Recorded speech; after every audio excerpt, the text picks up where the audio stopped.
বিদ্যালয় মোদের বিদ্যালয়, এখানে সভ্যতারই ফুল ফোটানো হয়। স্কুল কলেজের এই রেজাল্ট ঘোষণা করা হবে।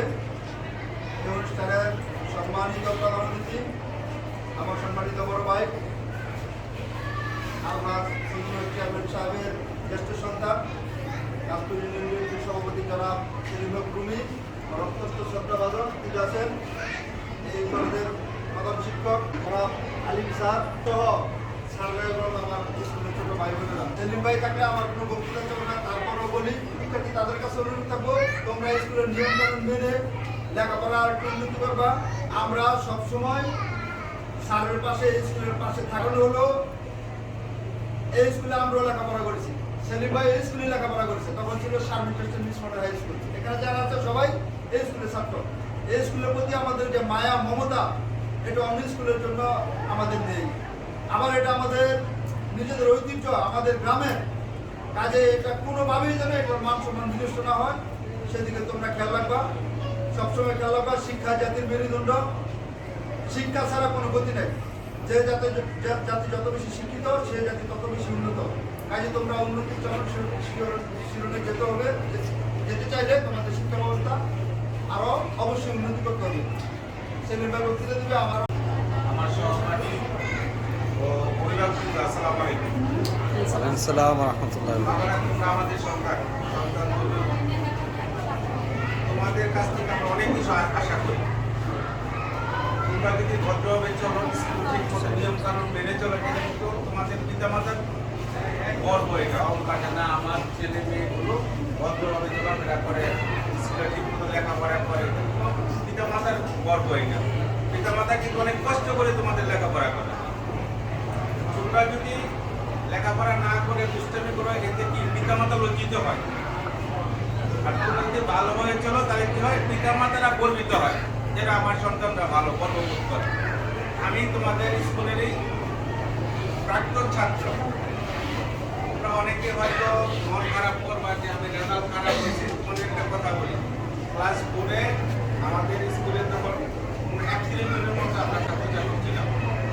তখন আমার রোল নম্বর ছিল 27। অনেক বন্ধু বান্ধবরা আমার এই করতেছে যে না 27 হয়েছে, লজ্জার ব্যাপার না, এটা 27 হয়েছে। তারপরের বর্ষ কি করলাম, আমি একটু পড়ার দিকে মনোযোগ দিলাম। আগে খেলাধুলা বেশি করতাম, পরে পড়ার দিকে মনোযোগ দিলাম। পরবর্তী বছরে আমার রোল নম্বর হলো কত 3। তারপরে বছর আবার চেষ্টা করলাম আরেকটু, পরে হলো 2।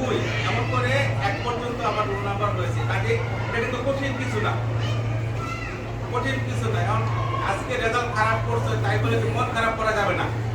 প্রতিজ্ঞা নিতে হবে যে এখন আমার এই বছর রেজাল্ট খারাপ হয়েছে, আগামী বছর আমার ভালো করতেই হবে। এই প্রত্যয় নিয়ে তোমরা চলো, ইনশাআল্লাহ অবশ্যই তোমাদের রেজাল্ট ভালো হবে। আর তোমরাই তো আমাদের ভবিষ্যৎ।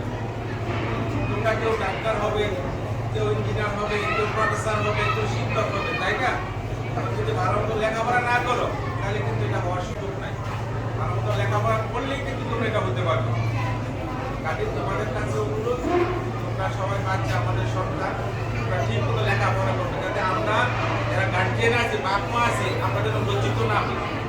ইনশাআল্লাহ তোমরা ঠিক মতো লেখাপড়া করবে তো ইনশাআল্লাহ। আর যদি কেউ রেজাল্ট একটু খারাপ হয়, মন নষ্ট করবা না, মনোক্ষুণ্ণ হবে না। চেষ্টা করবা যে আগামীতে যাতে ভালো করা যায়। ঠিক আছে? তোমাদের জন্য দোয়া রইল। এখন আমাদের রেজাল্ট দেওয়ার আগে কথা বলাটা খুব একটা ছাত্রছাত্রী যখন অবস্থায় ছিল আমাদের কাছে ভালো লাগে নাই, আমাদের রেজাল্ট আগে দেয়, তাই না? আমাদের কাছে ভালো লাগে নাই। কাজে সেই অভিজ্ঞতা বলছি, স্যারকে অনুরোধ করছি সমাজের রেজাল্ট দেওয়ার জন্য। ধন্যবাদ সবাইকে। বার্ষিক পরীক্ষা প্রথম হয়েছ রোল নম্বর 2 জান্নাতুল ফেরদৌস সাইমা। সবাই তালি দেন। হ্যাঁ, গুড স্টুডেন্ট। এদিকে তাকাও, মুইটির এদিকে তাকাও।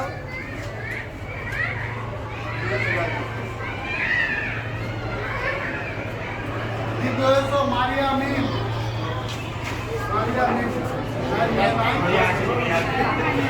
বাড়িতে গেছে। ওকে, তৃতীয় হয়েছ মহসিন। Thank you.